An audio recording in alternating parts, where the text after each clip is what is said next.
नमस्कार दोस्तों। मैं दिनेश जोशी आपसे एक बहुत महत्वपूर्ण विषय पे बात करने के लिए आज आया हूँ। अ, अभी हाल में हम लोग ये अक्सर इस चीज़ को महसूस कर रहे हैं, सुन रहे हैं कि लोग एक शब्द का बड़े सहजतापूर्वक प्रयोग करने लगे हैं जिस शब्द का अर्थ उन्हें खुद पता नहीं होता है। जैसे कि टचवुड, कुछ अच्छा घटित हो और कोई नज़र न लगे, हम जैसे पहला कहते थे, उसकी जगह हम लोग किसी का प्रमोशन हुआ, कोई सुंदर दिख रहा है, कोई अच्छा काम हो गया तो टचवुड, कोई अच्छी चीज़ बन गई तो टचवुड। क्या है ये टचवुड और ये कहाँ से आया है और इसके पीछे क्या, मतलब हम लोगों के कहने का उद्देश्य क्या है, हम क्यों कह रहे हैं, हम भीड़ चाल में चले जा रहे हैं, मतलब कुछ भी। टचवुड एक निर्जीव लकड़ी है, उस लकड़ी को छूने से क्या होने वाला है, मुझे आप बताएं। आप खुद समझें इस चीज़ को कि एक निर्जीव लकड़ी को आप छू लें और कामना करें कि कोई दुर्घटना या कोई गलत चीज़ ना हो जाए कुछ अच्छे के साथ। क्योंकि एक अंग्रेजी शब्द है, उसको हम दोहराते आ रहे हैं, पश्चात्य से, पश्चिम से ये शब्द एक आया और हम लोगों ने उसको वैसे ही ग्रहण कर लिया। ये वैसे ही है जैसे कि एक फटी हुई जीन्स पहनने का फैशन। आपके पास अच्छे संसाधन मौजूद होते हुए भी जब आप ऐसे विकल्प को चुनते हैं जिसका कोई सर पैर नहीं है, जिसका कोई लॉजिक नहीं है,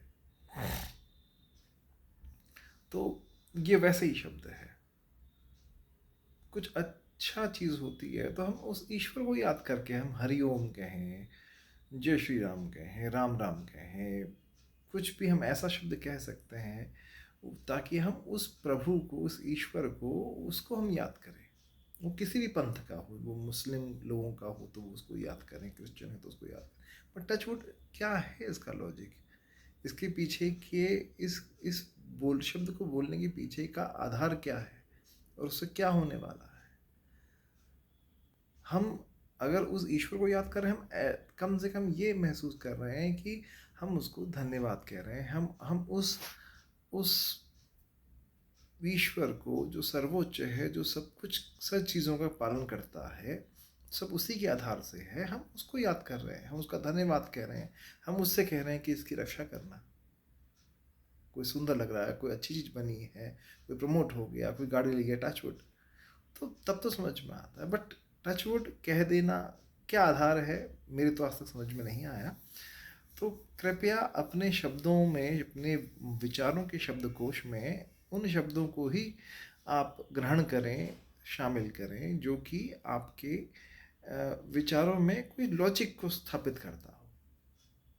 तो मेरा तो ये मानना है कि आगे से कभी भी आप स्वयं या कोई आपका अपना करीबी टचवुड का प्रयोग करें तो उसे ज़रूर इस बात पर बताएं या पूछें कि भाई बहन क्यों आप ऐसा यूज़ कर रहे हैं।